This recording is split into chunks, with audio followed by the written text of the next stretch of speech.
নমস্কার সবাইকে। আপনারা কেমন আছেন? আশা করি সবাই ভালো আছেন, সুস্থ আছেন আর পজিটিভ আছেন। আমার ইউটিউব চ্যানেলে সবাইকে সুস্বাগতম জানাই। আমি পিউ। একটা নতুন দিনে নতুন ভিডিও নিয়ে আমি আবারও হাজির হয়ে গেলাম আপনাদের সাথে বকবক করার জন্য। আজ ইংরেজির 17 জুলাই। যদিও এই ভিডিওটা যেটা দেখছেন ওটা বেশ কয়েকদিন আগের, যখন পূর্বাশা অর্থাৎ আমার বেস্ট ফ্রেন্ড আমার বাড়িতে অর্থাৎ আমার শ্বশুর বাড়িতে এসেছিল। যদিও আমি দুটো বাড়িকে কোনো সময় বাপের বাড়ি বা শ্বশুর বাড়ি বলি না, কারণ দুটো বাড়িকেই বাড়ি বলি, শুধুমাত্র আপনাদের বোঝার জন্য সেটুকু বললাম। এটা ঠিক যে সবাই বলে বা আমিও বুঝি যে মেয়েদের কোনো বাড়িটাই নিজের বাড়ি হয় না যতক্ষণ না নিজে কিছু করা যায়। তবুও বলছি, সেদিন পূর্বাশা আমাদের বাড়িতে এসেছিল। সত্যি বলতে এতটা ভালো লাগা আমি কোনো দিন ফিল করিনি, কারণ বহুবার ও আমার বাড়িতে গেছে বা আমি ওর বাড়িতে গেছি যখন বাবা মার সাথে আমি থাকতাম তখন। কিন্তু এই ভালো লাগাটা ভাষায় প্রকাশ করা যাবে না, কতটা ভালো লাগা। হয়তো এ বাড়িতে আমি আর আমার হাজবেন্ড দুজনে থাকি, খুব একাকিত্ব বলে হয়তো এই জিনিসটা ফিল করি, বা বাড়ির থেকে অনেকটা দূরে আছি, একা একা আছি বলে তাই বাড়ির খুব চেনা মানুষগুলো যখন আমাদের বাড়িতে আসে তখন আমার আনন্দটাই আলাদা হয়ে যায়। কি জানেন তো, আমার এ বাড়ির থেকে ও বাড়ির ডিস্টেন্সটা অনেকটা, তাই তেমন কেউ বাড়িতে আসে না। আমার বাবাই কতবার এসেছে, কিন্তু সত্যি কথাই এতটাই দূরত্ব যে বাবার পক্ষেও আসাটা সম্ভব নয়, তাই আমি আর আমার হাজব্যান্ডই বারবার যাই।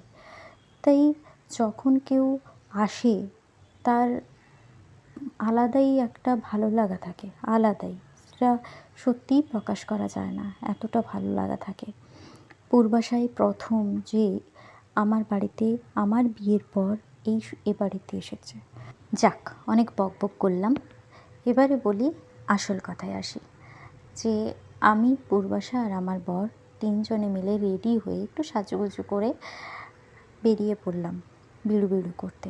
আমরা প্রথমে গিয়েছিলাম, আপনারা দেখলেন যদিও, এক্সেস মলে গিয়ে আমরা ঘুরলাম, কিছুটা শপিং করলাম, চা খেলাম, দিয়ে ওখান থেকে বেরিয়ে আমরা এলাম ইকো পার্কে যখন আসি তখন সূর্য তার বাড়ির পথে, তাই এত অপরূপ দৃশ্য ওখানে দেখেছি। আর যেদিন এসেছিলাম না, সেদিন না প্রচুর হাওয়া দিচ্ছিল। ওখানে যে ঝিলটা আছে ওটা এতটাই সুন্দর লাগছিল, মানে বলে বোঝাতে পারবো না। তারপর আমাকে আর পূর্বাশাকে আমার হাজব্যান্ড এই জায়গাটাতে নিয়ে গেল। এটা কোনো দিনই আমি দেখিনি। এর আগে ইকো পার্কে আমি 3 থেকে 4 বার এসেছি, কিন্তু এই জায়গাটা দেখা হয়নি। এই জায়গাটা এতটাই সুন্দর, আর সবথেকে ভালো এর লাইট, এত বিভিন্ন রকমের, মানে বলা যাবে না, বিভিন্ন রকমের লাইট দেওয়া আছে এই পথে। ভেতরে ওই জানি না এটা জাপানিদের কি বলে, কিন্তু সত্যি কথাই এত ভালো। কিন্তু ভেতরটাতে যাওয়া হলো না, কারণ একটা নির্দিষ্ট সময়ের পর এর গেটটা বন্ধ হয়ে যায়। তাই বাইরে থেকে ঘুরে আমরা বেরিয়ে পড়লাম বাড়ির উদ্দেশ্যে রওনা দেওয়ার জন্য। তারপর কিছু ছবি তুললাম, ছবি তুলে খাওয়া দাওয়া করে আমরা বাড়ি এলাম। আজকের মতো বকবক করাটা এখানেই বন্ধ করলাম। আবারও আপনাদের সাথে দেখা হবে নতুন কোনো দিনে, নতুন কোনো, আবারও আমার জীবনের কোনো একটা বিশেষ মুহূর্ত নিয়ে। আপনারা ভালো থাকবেন, সুস্থ থাকবেন। নমস্কার।